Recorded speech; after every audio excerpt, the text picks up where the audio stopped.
Welcome everyone. Leave here in the comments where you are talking about. And now, let's get started. The Toronto match. Calm romance that turned toxic.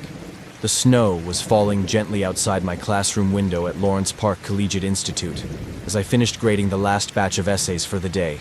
I'm Rebecca Anderson, 28, an English teacher who had moved to Toronto from Ottawa 2 years ago for a fresh start after a long-term relationship ended. My cozy apartment in the annex wasn't glamorous, but it was my sanctuary, filled with well-worn books and the constant aroma of coffee. Teaching high school English was my passion, but it left little time for meeting new people. Most weekends were spent lesson planning or meeting my married friends for brief brunches, where they'd inevitably ask about my love life. The Toronto dating scene felt overwhelming. The city was huge, but somehow meeting genuine people seemed harder than teaching Shakespeare to distracted teenagers. My last serious relationship had ended back in Ottawa, a painful breakup that prompted my move to Toronto. Since then, I'd had a few short-lived connections through mutual friends, but nothing substantial. My best friend Rachel, who had met her husband on Match.com, kept insisting I give online dating a real chance. "You can't just reread Pride and Prejudice every weekend," she teased during our weekly phone calls. After spending another Friday night grading papers and watching romantic comedies alone, I finally decided to create a Match.com profile. Creating my profile felt like writing a personal essay. I chose recent photos that honestly represented my life. One from a school book fair, carefully angled to protect student privacy. Another from hiking in High Park, one at a local bookstore's poetry reading, and a casual shot enjoying coffee at Harvard House. My bio was straightforward: English teacher, book lover, amateur baker, and aspiring novelist. The first few weeks brought an assortment of matches that went nowhere.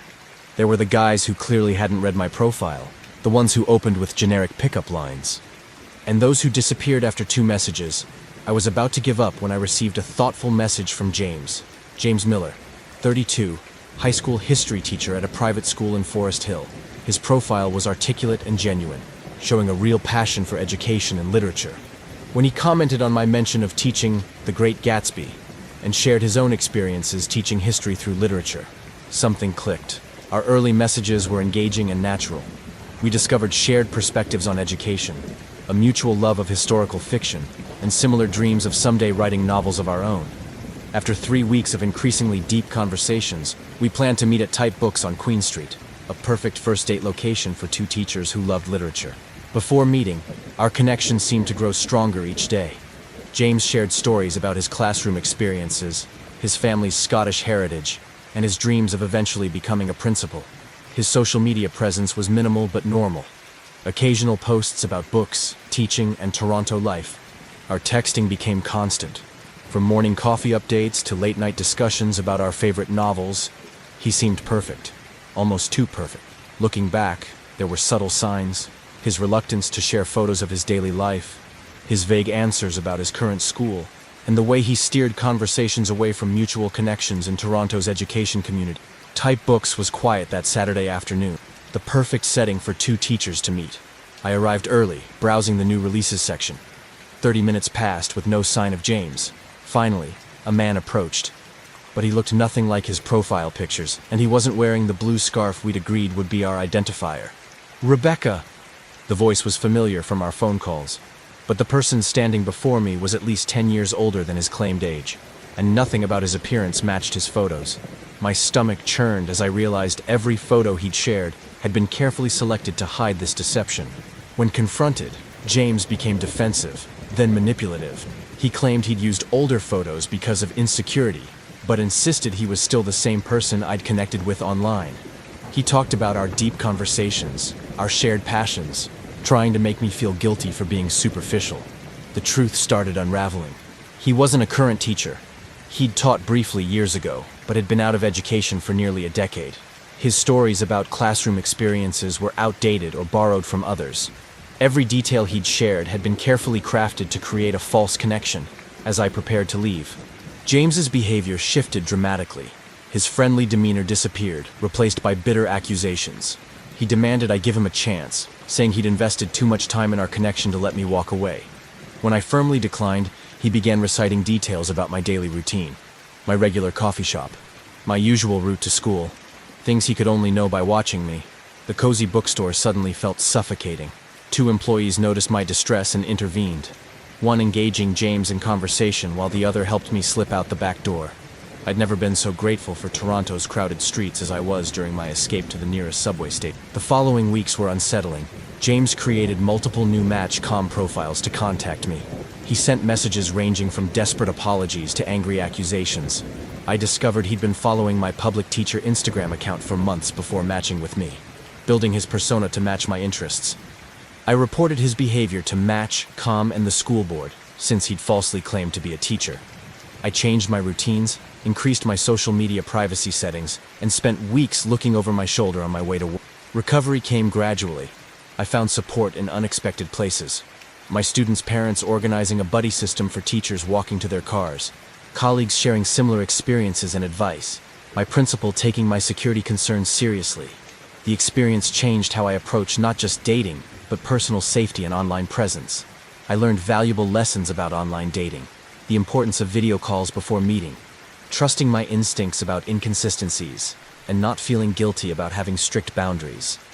I also learned that being hopeful doesn't mean being naive, and that legitimate connections don't come with love, bombing, or pressure.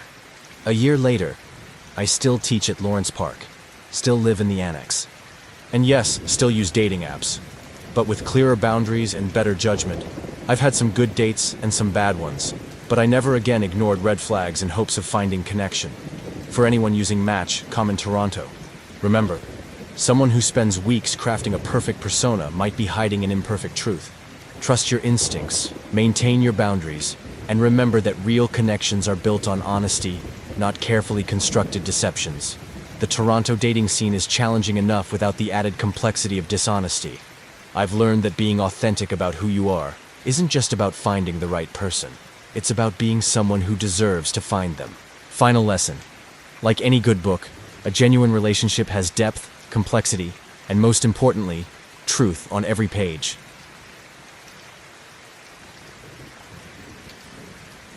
The Toronto match, calm connection that was too perfect. The late autumn chill crept through my office window at Thompson & Associates, where I worked as a paralegal. I'm Jennifer Taylor, 31, trying to balance my demanding career with the search for a genuine connection in Toronto's fast-paced dating scene. My apartment in North York wasn't glamorous, but it was comfortable and close to both work and my favorite local spots. After a messy breakup with a long-term boyfriend who couldn't handle my work schedule, I'd spent the past year focusing on my career. Most of my friends were either married or in serious relationships, making our social gatherings feel like a constant reminder of my single status. Weekend brunches always included the inevitable, "Have you met anyone special?" questions. My younger sister Kate had met her fiancé on Match.com and kept insisting I give it a try.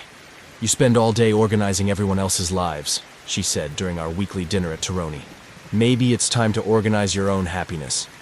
After another lonely Friday night catching up on case files, I finally decided to create a profile. Setting up my profile felt strangely like preparing a legal brief. Everything had to be just right. I chose recent photos that showed my authentic self. One from a friend's wedding, another hiking at Edwards Gardens, one at a Jays game, and a casual shot at my favorite coffee shop on Yonge Street. My bio was honest. Hard-working paralegal, true crime podcast enthusiast, amateur cook, and someone looking for a real connection. The first month brought the usual suspects. Lawyers from my firm trying their luck, guys who clearly hadn't read my profile, and those who disappeared after initial small talk. Then I got a message from Chris Bennett, 34, financial analyst at a downtown bank. His profile was thoughtful and sincere, showing someone who valued career but also understood work-life balance. When he commented on my mention of true crime podcasts and shared his own interest in investigative journalism, the conversation flowed naturally. Our early messages were engaging and fun. Chris shared stories about growing up in Montreal, his move to Toronto for work, and his close relationship with his family. He seemed genuine, with a good job, solid friends, and mature outlook on life. After 2 weeks of great conversations, we planned to meet at Boxcar Social. Everything about our digital connection felt promising. He remembered details from our conversations, asked thoughtful questions, and never pushed boundaries. But looking back, there were subtle signs I ignored. His reluctance to do video calls, vague answers about his workplace, and an almost too perfect alignment with all my interests. When I arrived at Boxcar Social that Thursday evening, Chris wasn't quite what I expected, while he matched his photos physically. His demeanor was completely different from our online conversations. He was fidgety, nervous, and his stories started to contradict themselves. The first red flag appeared when he mentioned working from home, despite his profile claiming he worked at a specific bank downtown. When I asked about it, his explanation was confusing and defensive. Throughout the evening, more inconsistencies emerged. As the night progressed, Chris's carefully constructed persona began to crack. His knowledge of finance seemed superficial, and he avoided specific questions about his work. When another patron recognized me from the law firm, Chris became visibly uncomfortable and changed the subject. I decided to trust my instincts and end the date early, claiming an early morning meeting. His reaction was unexpected, a mixture of panic and anger that seemed out of proportion to a first date ending. The truth unraveled quickly after that night. A quick LinkedIn search revealed no Chris Bennett at any major bank in Toronto. His supposed alma mater had no record of him graduating when he claimed the life he described was entirely fabricated. The next day, I received messages from 2 other women who'd matched with him on different dating apps, each time with a different profession and background story. He had apparently been creating different personas based on what each woman seemed to want in a partner. When confronted via message about his deceptions, Chris cycled through excuses, apologies, and finally, anger. He created new profiles to try to contact me after I blocked him, each with a different story about why he had lied and why I should give him another chance. The experience left me shaken but wiser. I realized how easily someone could construct a false identity by simply mirroring interests and telling people what they want to hear. The red flags had been there. I just hadn't wanted to see them. I took a break from dating apps, but eventually returned with better boundaries and awareness. I learned to trust my instincts about inconsistencies and to verify what I could before meeting in person. Video calls became a non-negotiable first step, and I stopped ignoring red flags just because someone seemed perfect on paper. The experience taught me valuable lessons about online. If someone seems too perfectly aligned with all your interests, they might be mirroring you. Consistent excuses about video calls are a red flag. Vague or inconsistent answers about basic life details should not be ignored. Trust your instincts when something feels off today. I still use Match Calm, but with clearer eyes and firmer boundaries. I've had both good and bad dates since then, but I never again ignored my intuition about someone's authenticity. The right person won't have a perfect story. They'll have a real one. If you're using Match Calm in Toronto, remember that real connections aren't built on perfect alignment of interests or carefully crafted personas. They're built on authenticity. Even when it's imperfect, someone who seems to tick every single box might be checking them off a script rather than sharing their true self. The Toronto dating scene is challenging enough without dealing with manufactured personas. I've learned that while hope is important, it should never override your instincts about someone's honesty. Real connections might not be perfect, but they're genuinely real.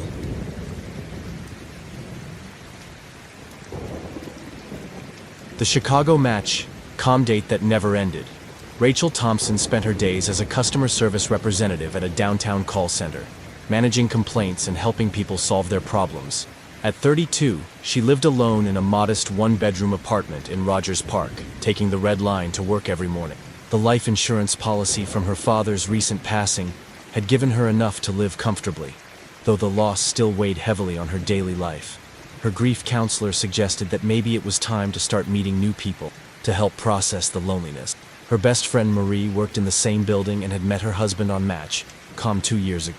Every lunch break, Marie would talk about how online dating had changed, how it was safer now, more normal. Rachel's last relationship had ended 3 years ago, and between caring for her sick father and focusing on work, she hadn't prioritized dating. The quiet of her apartment was starting to feel oppressive. Especially during the long Chicago winters, the dating scene in Chicago felt overwhelming. With too many options and not enough genuine connections. Rachel's work schedule meant she was usually too tired for the bar scene, and office romances seemed too risky. Her small circle of friends had all paired off, leaving her feeling increasingly isolated at group gatherings. The idea of online dating was intimidating, but the thought of another winter alone was worse. During their weekly Sunday brunch at Lula Cafe in Logan Square, Marie finally convinced Rachel to create a Match Calm profile. "You spend all day talking to strangers anyway," Marie said. "At least these ones might be worth meeting." The mimosas helped ease Rachel's anxiety about putting herself out there, and by Sunday evening, she was downloading the app. The process of returning to dating felt strange, like trying on old clothes that didn't quite fit anymore. Rachel's father had always been protective of her dating life, screening her potential partners with careful questions. Now she would have to trust her own judgment, a thought that both empowered and terrified her. The grief counselor said this was normal, part of adjusting to life without a parent. As fall settled over Chicago, Rachel found herself spending more evenings alone, watching the early sunset from her apartment window. The sound of happy couples walking past her building became a reminder of what she was missing. Between her customer service voice and her grief counselor voice, she wondered if she even remembered how to be herself with someone new. Creating her match, Profile felt like writing a personal ad for a stranger wearing her face. Rachel chose recent photos that showed her everyday life, one at her friend's wedding, another at Millennium Park, one having coffee at her local cafe, and a casual shot from her last birthday. The bio section proved more challenging. How much should she share about losing her father? Would mentioning grief counseling scare people away? She settled for looking to meet genuine people who understand that life isn't always perfect. The first wave of matches was overwhelming. Messages ranged from generic "hey greetings" to overly personal questions about her grief journey, which she'd briefly mentioned in her profile. Rachel quickly learned to filter through, developing a sense for which messages deserved responses. Her customer service experience helped her spot the copy-pasted messages from the genuine one. Marie reviewed her matches during lunch breaks, helping her navigate the unfamiliar waters of online dating. Then came the message from Andrew. His profile showed a man in his late 30s, a grief counselor at a downtown hospital. His first message was thoughtful, mentioning his own experience of losing a parent and how it shaped his career choice. Something about his understanding of grief felt genuine, unlike the awkward sympathy most matches offered. His profile photos showed him at various Chicago landmarks, always with a kind smile that reached his eyes. Their early messages discussed the complexity of grief and healing, but Andrew never pushed for too many details. He shared stories about his work, helping others through loss, though always maintaining professional boundaries. When Rachel mentioned her father's favorite spot at Navy Pier, Andrew responded with empathy rather than empty condolences. Their conversations felt like extensions of her grief counseling sessions, but more personal, more real.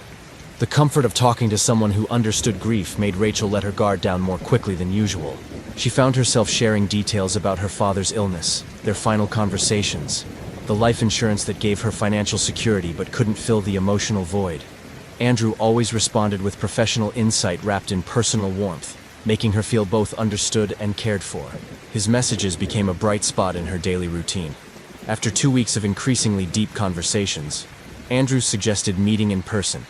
He recommended a quiet cafe near Northwestern Memorial Hospital where he supposedly worked, saying the peaceful atmosphere would be perfect for their first meeting. Rachel felt an unusual sense of trust, influenced by his profession and his apparent understanding of her vulnerability. They planned to meet the following Saturday afternoon. Their conversations intensified in the days leading up to their meeting. Andrew shared more about his work, describing how he helped families navigate loss at the hospital. He mentioned specific cases that resonated with Rachel's experience, always maintaining patient confidentiality while drawing parallels that made her feel less alone. His insights into grief seemed professionally sound, matching what her own counselor had taught her about the healing process. Rachel found herself opening up more about her financial situation, mentioning the comfort of having her father's life insurance, but the guilt of benefiting from his death. Andrew offered thoughtful advice about managing inheritance emotions, suggesting books and resources that seemed helpful. He shared stories about helping other patients navigate similar feelings. Though looking back, his examples always seemed to focus on people in situations very similar to Rachel's. Their text conversations expanded beyond grief, discussing favorite Chicago spots and future dreams. Andrew seemed particularly interested in Rachel's apartment in Rogers Park, sharing his own experience living in the area years ago. He asked detailed questions about her daily routine, framing it as professional interest in how she was coping with life after loss. His questions about her support system and local connections felt caring rather than intrusive at the time. Marie noticed Rachel's increasing preoccupation with Andrew's messages, expressing mild concern about the intensity of their connection before. But Rachel dismissed her friend's worries, feeling that Andrew's professional background and more trustworthy than typical matches. She began to see him as a combination of counselor and potential partner, a perspective that would later prove dangerously naive. The day before their planned meeting, Andrew sent a series of messages about his excitement to connect in person. He mentioned having helped patients who lived near Rachel's building, describing the area with surprising detail.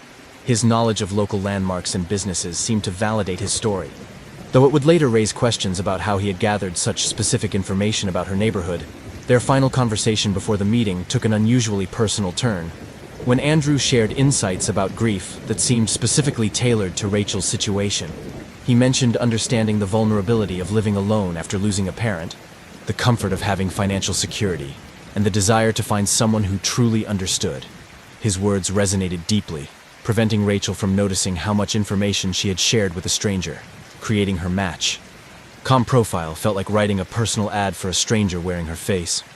Rachel chose recent photos that showed her everyday life, one at her friend's wedding, another at Millennium Park, one having coffee at her local cafe, and a casual shot from her last birthday. The bio section proved more challenging. How much should she share about losing her father? Would mentioning grief counseling scare people away? She settled for looking to meet genuine people who understand that life isn't always perfect. The first wave of matches was overwhelming. Messages ranged from generic "hey" greetings to overly personal questions about her grief, which she'd briefly mentioned in her profile. Rachel quickly learned to filter through, developing a sense for which messages deserved responses. Her customer service experience helped her spot the copy-pasted messages from the genuine one. Marie reviewed her matches during lunch breaks, helping her navigate the unfamiliar waters of online dating. Then came the message from Andrew.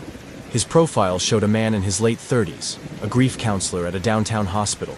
His first message was thoughtful, mentioning his own experience of losing a parent and how it shaped his career choice. Something about his understanding of grief felt genuine, unlike the awkward sympathy most matches offered. His profile photos showed him at various Chicago landmarks, always with a kind smile that reached his eyes. Their early messages discussed the complexity of grief and healing, but Andrew never pushed for too many details. He shared stories about his work, helping others through loss, though always maintaining professional boundaries. When Rachel mentioned her father's favorite spot at Navy Pier, Andrew responded with empathy rather than empty condolences. Their conversations felt like extensions of her grief counseling sessions, but more personal, more real. The comfort of talking to someone who understood grief made Rachel let her guard down more quickly than usual. She found herself sharing details about her father's illness, their final conversations, the life insurance that gave her financial security but couldn't fill the emotional void. Andrew always responded with professional insight wrapped in personal warmth, making her feel both understood and cared for. His messages became a bright spot in her daily routine.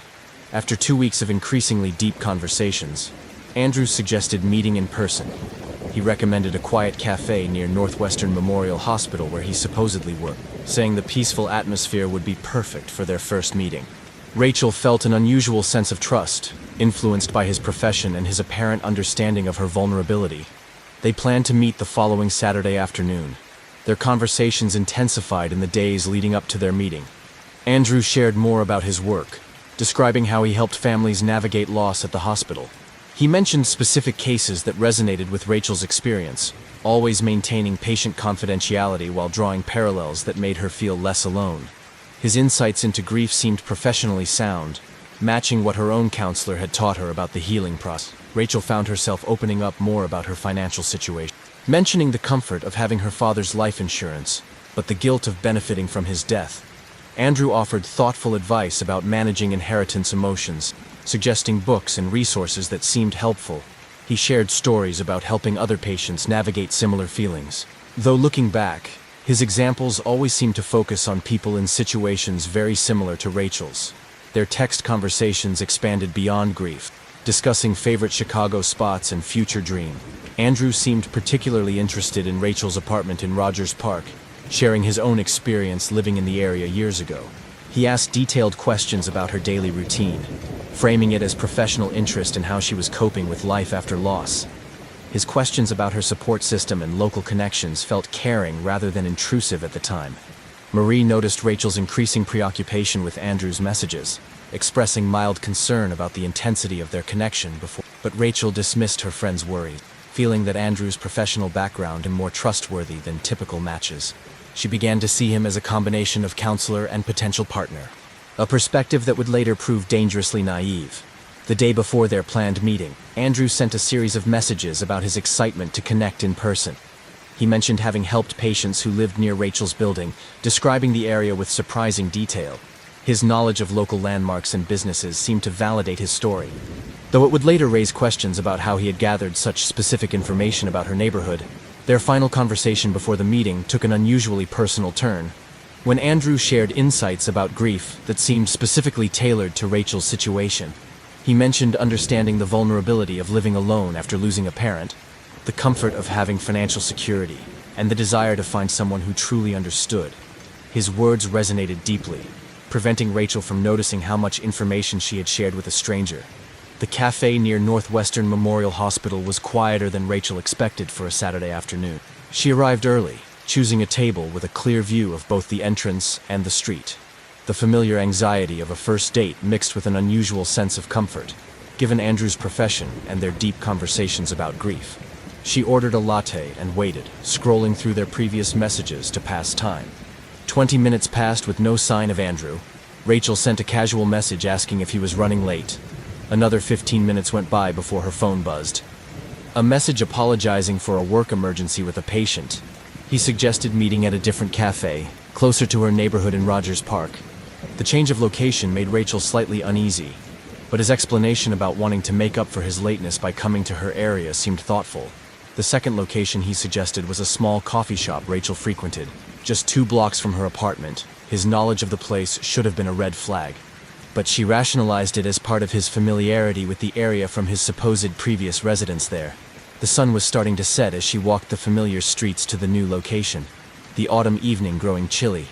When she arrived at the coffee shop, she found it closed for renovations, something Andrew should have known if he was truly familiar with the area. Standing on the darkening street, Rachel received another message from him, apologizing for the confusion and suggesting they meet at her building's lobby instead, since they were both already in the area. The message included details about her building that she didn't remember sharing. A cold sense of dread settled over Rachel as she realized how much personal information she had shared with a stranger over the past weeks. She turned to walk back home, planning to call Marie, when she noticed a man watching her from across the street. He matched Andrew's photos, but his expression lacked the warmth she'd seen in his profile pictures. When their eyes met, his face showed recognition, and something else that made her stomach turn. Rachel's customer service training kicked in. Stay calm, find a public place, don't show fear. She walked quickly toward the busy intersection near the Morse Red Line station, pulling out her phone to call Marie. As she walked, another message came from Andrew. That red scarf looks beautiful on you. Just like your father's favorite color, right? She hadn't mentioned the scarf or her father's favorite color in their conversations. The next few minutes felt like moving through a nightmare in slow motion. Rachel called Marie while walking briskly toward the Red Line station, trying to keep her voice steady as she explained the situation. Her friend immediately recognized the danger, staying on the line while simultaneously texting Rachel's location to her husband. The streets of Rogers Park, usually so familiar and comfortable, now felt like a maze with unseen danger. Messages from Andrew continued arriving, each one revealing more information he shouldn't have known. He mentioned her father's hospital room number from last year, details about her work schedule, even the amount of her life insurance payout. Her phone showed he was typing another message when Marie's husband pulled up in his car, double parked with hazard lights flashing. Rachel practically dove into the back seat.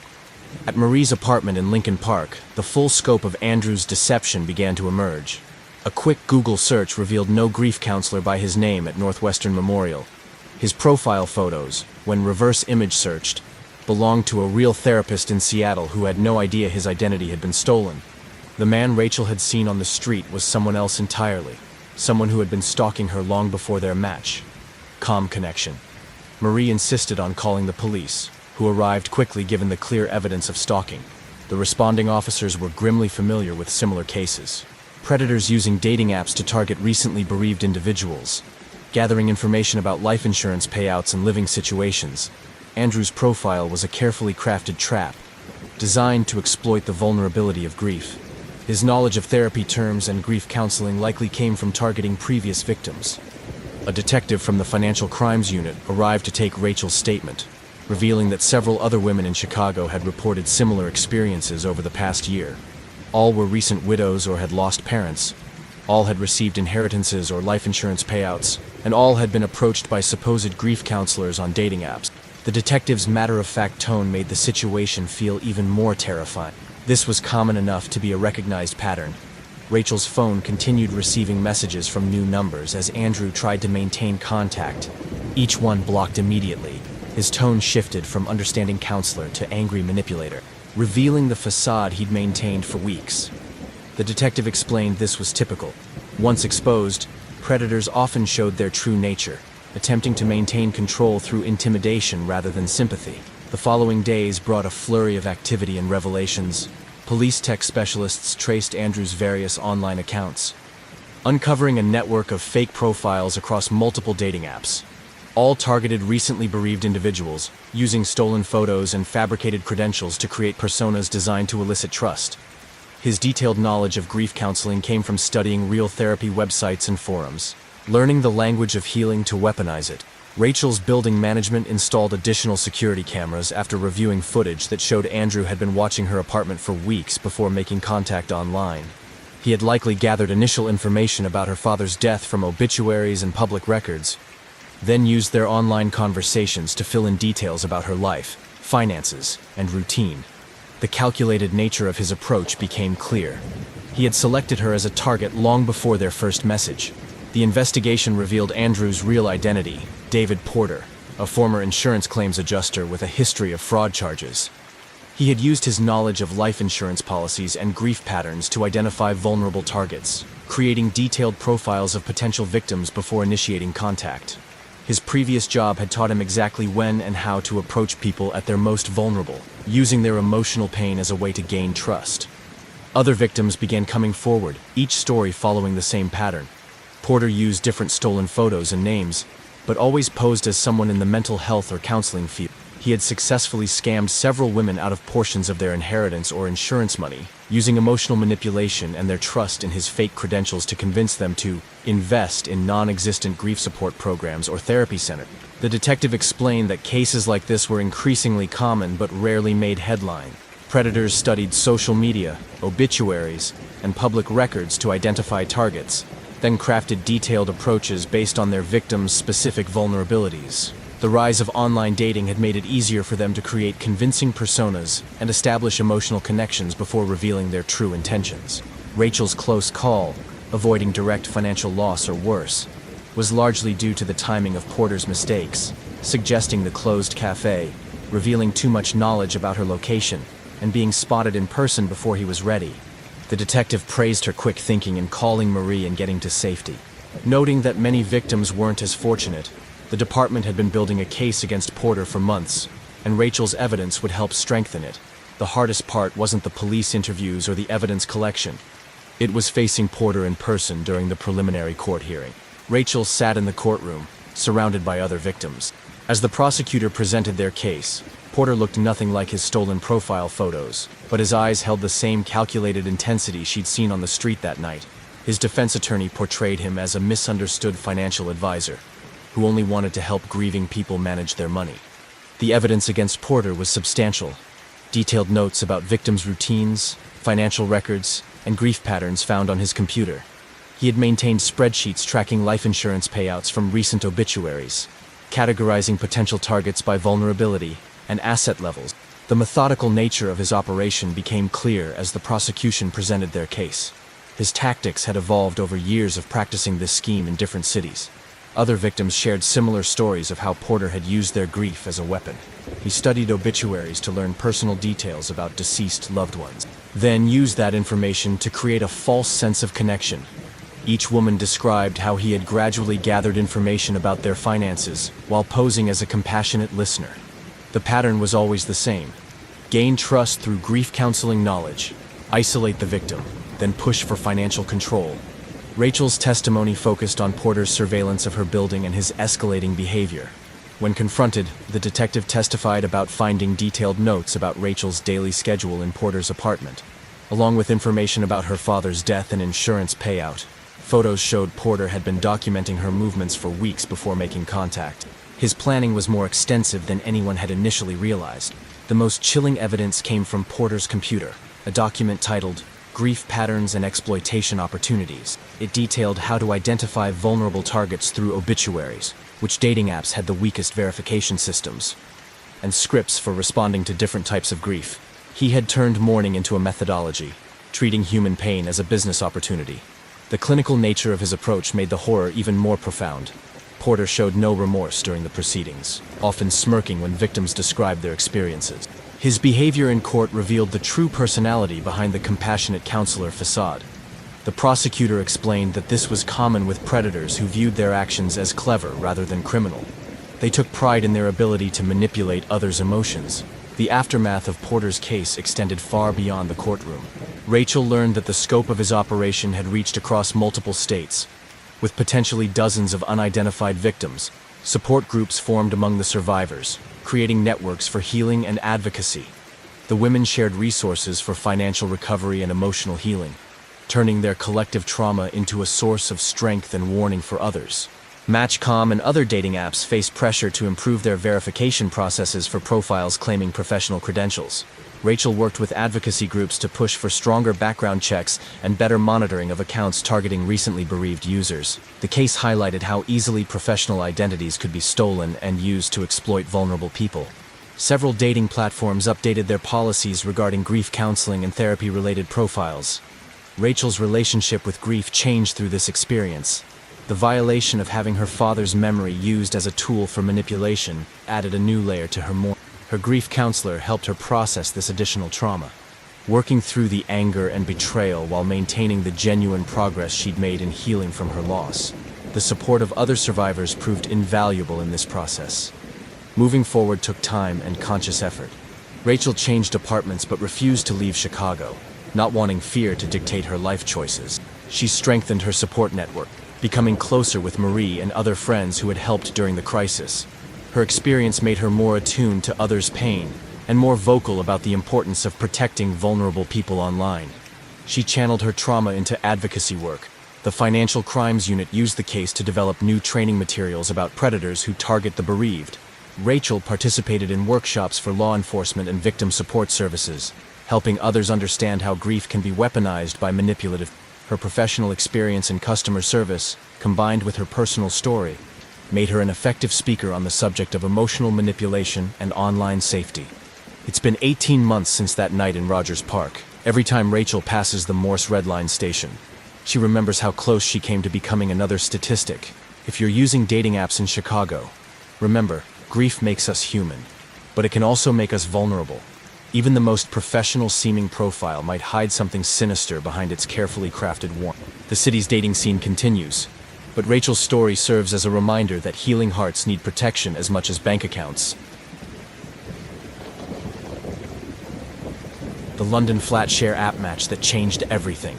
Emma Mitchell was desperate for a new flat share. Her current lease in Clapham was ending in 3 weeks, and London's ruthless rental market was showing no mercy. At 25, working as an editorial assistant at a publishing house in Bloomsbury, her budget severely limited her options. After another failed viewing in Kentish Town, where 30 people had shown up to see a shabby one-bed being illegally subdivided, she finally downloaded the roommate matching app her colleague kept recommending. Her life in London hadn't turned out quite as she'd imagined when she moved from Manchester 2 years ago. The city had a way of grinding down your expectations, replacing dreams of quaint bookshops and cozy pubs with the reality of crushing rent prices and endless commutes on the Northern Line. Still, she loved her job. Even if it barely paid enough to keep her in instant noodles and own-brand tea, the last flat share had started promisingly enough. 3 other young professionals in a Victorian conversion, a nurse, a graphic designer, and a software engineer. But then the nurse took a job in Bristol. The graphic designer moved in with her boyfriend, and the software engineer, well, that's when things got weird. He started working exclusively night shifts, covering all the windows with aluminum foil, and she could swear she heard him talking to himself in languages that didn't sound quite human. Her parents back in Manchester kept suggesting she move home, but that felt like admitting defeat. Besides, she'd just been given her first manuscript to edit independently, a psychological thriller. Ironically enough, she needed to stay in London, which meant she needed to find a room fast.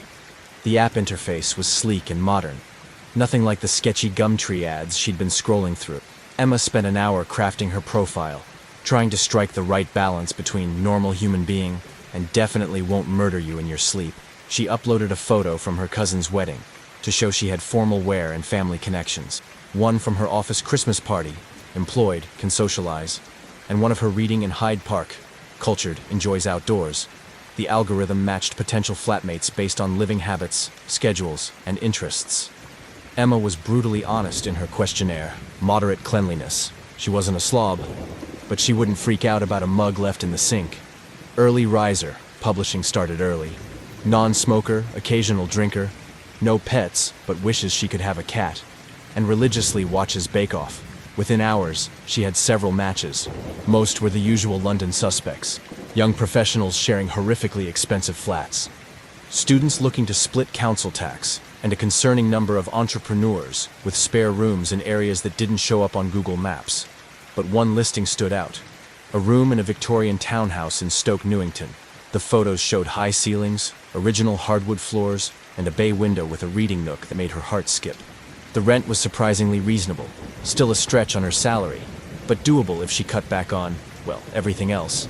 The current tenants were two women around her age, Lily, a nurse at Homerton Hospital, and Rachel, who worked in museum curation.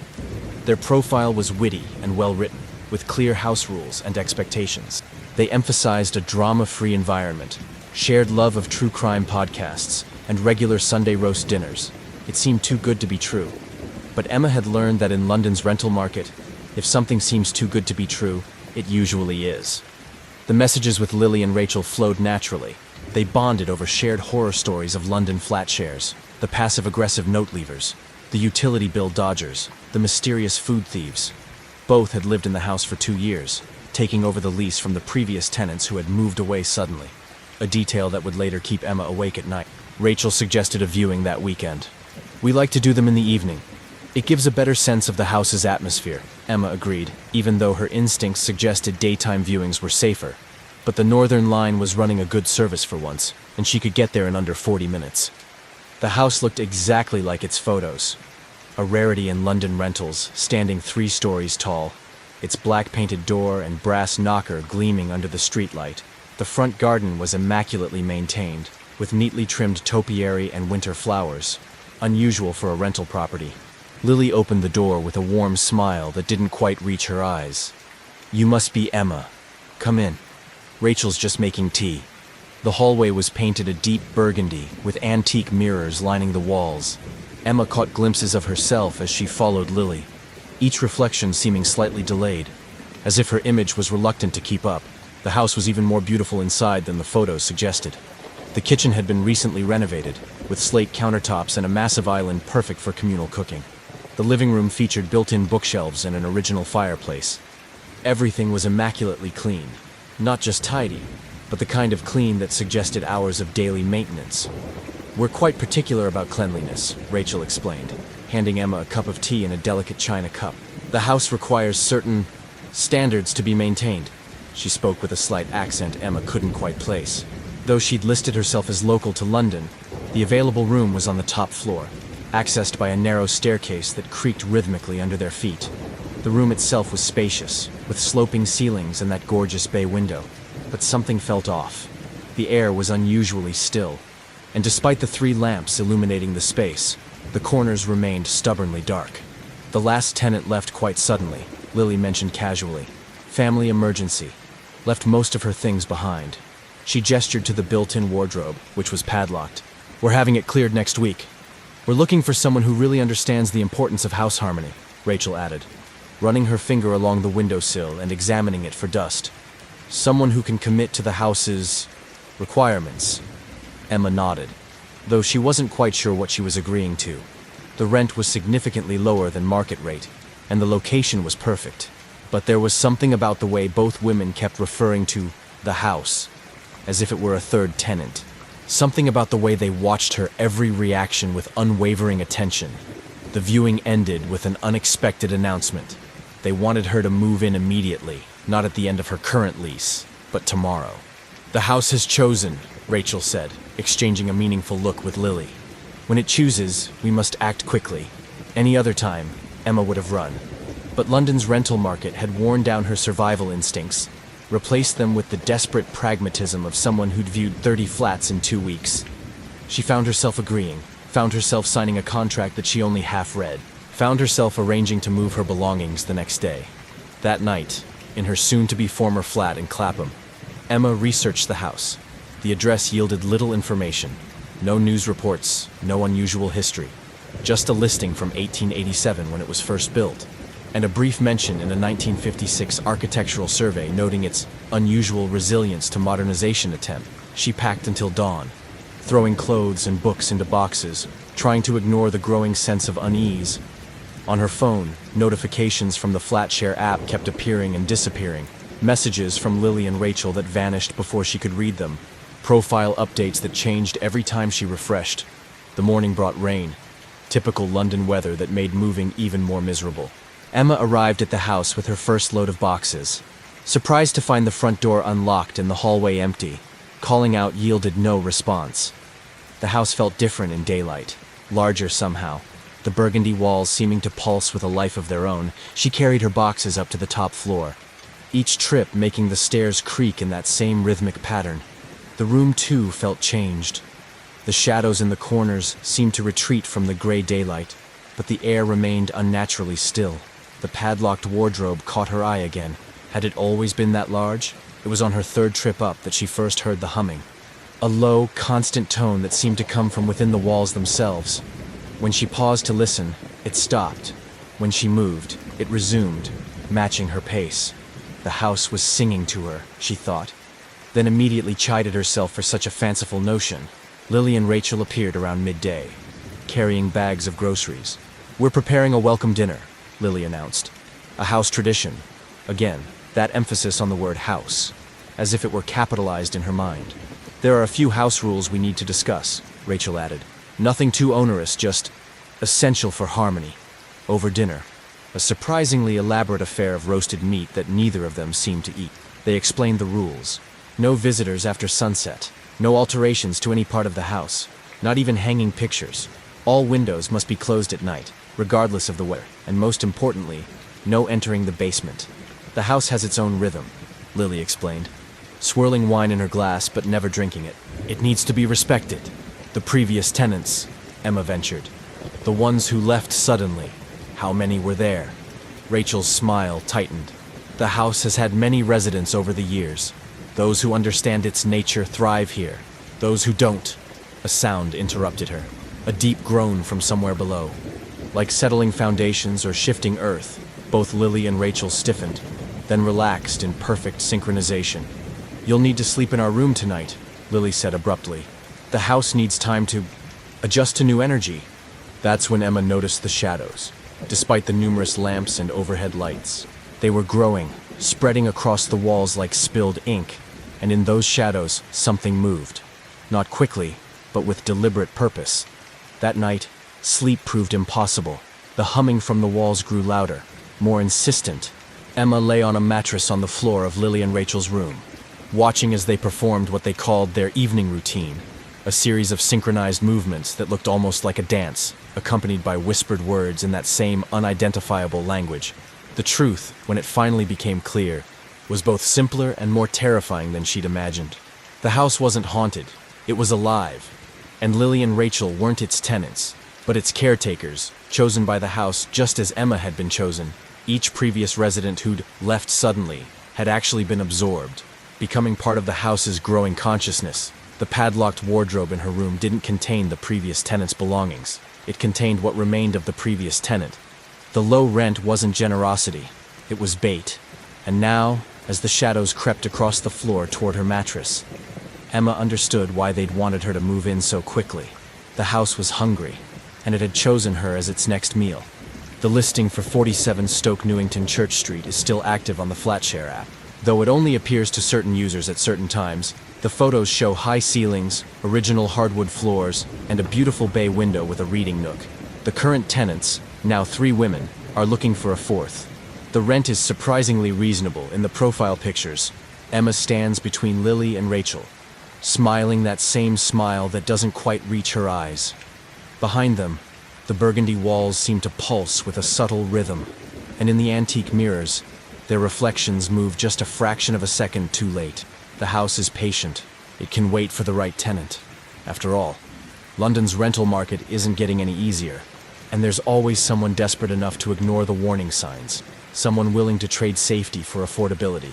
The house will be waiting, its black door gleaming, its rooms ready to welcome another resident into its ever-growing family. The Seattle dating app match that never stopped watching. Rebecca Torres, 29, hadn't planned on using dating apps. As a cybersecurity analyst at a tech company in downtown Seattle, she spent her days warning others about digital privacy risks. But after 2 years of working remotely, her social circle had shrunk to weekly video calls with college friends and occasional coffee runs with coworkers. Her studio apartment in Capitol Hill seemed smaller each day. She'd moved there during the pandemic for its proximity to Volunteer Park, where she could at least walk and get fresh air. The apartment's large windows overlooked a quiet street lined with cherry trees, now bare in the January cold. Her last relationship had ended quietly. No drama. Just a gradual drift apart as they both worked from home in different neighborhoods, their daily calls becoming weekly, then monthly, until they both acknowledged it was over. She'd spent the past year focusing on her career, getting promoted, and trying to convince herself that dating wasn't a priority. Working in cybersecurity had made her hyper-aware of online risks.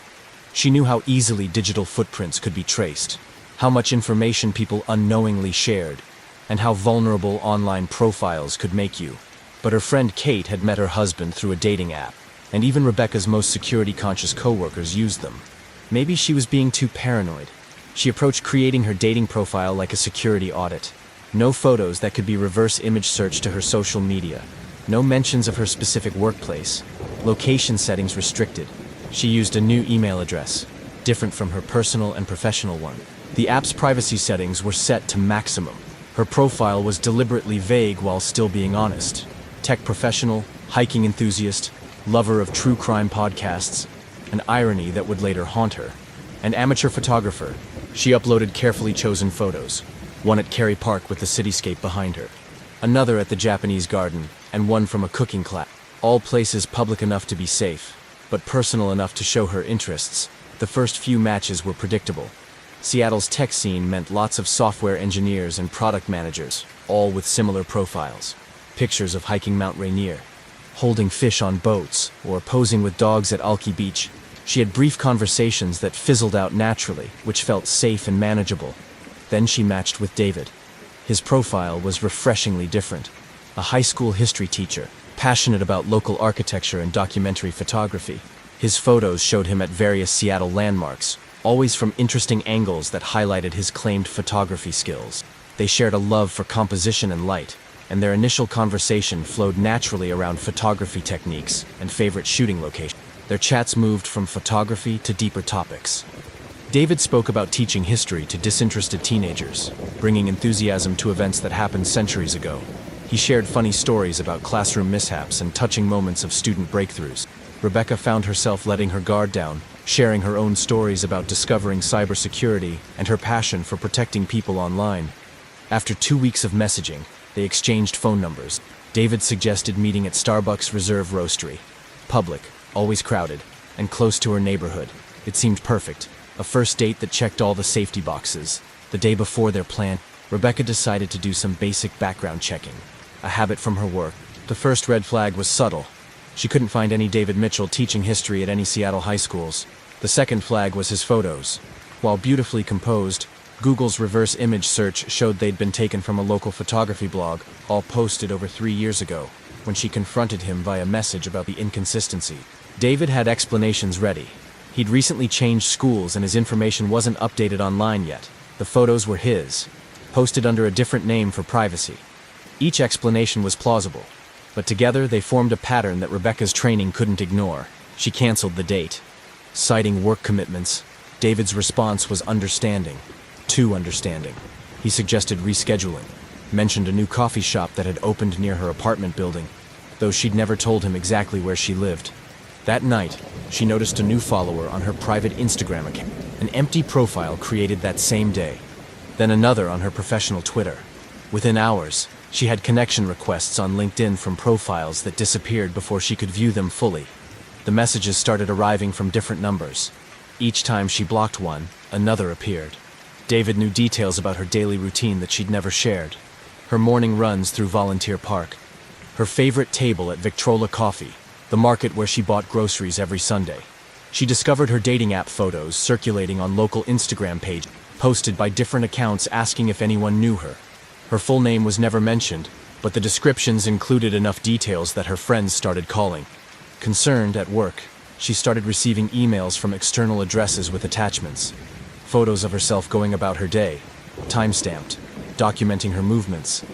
Its security confirmed the emails originated from different locations around Seattle, using public Wi-Fi networks that couldn't be traced. The final straw came when she received a food delivery she hadn't ordered. From her favorite Thai restaurant, with all her usual items, the delivery person said a man matching David's description had placed the order in person, paying cash that same evening.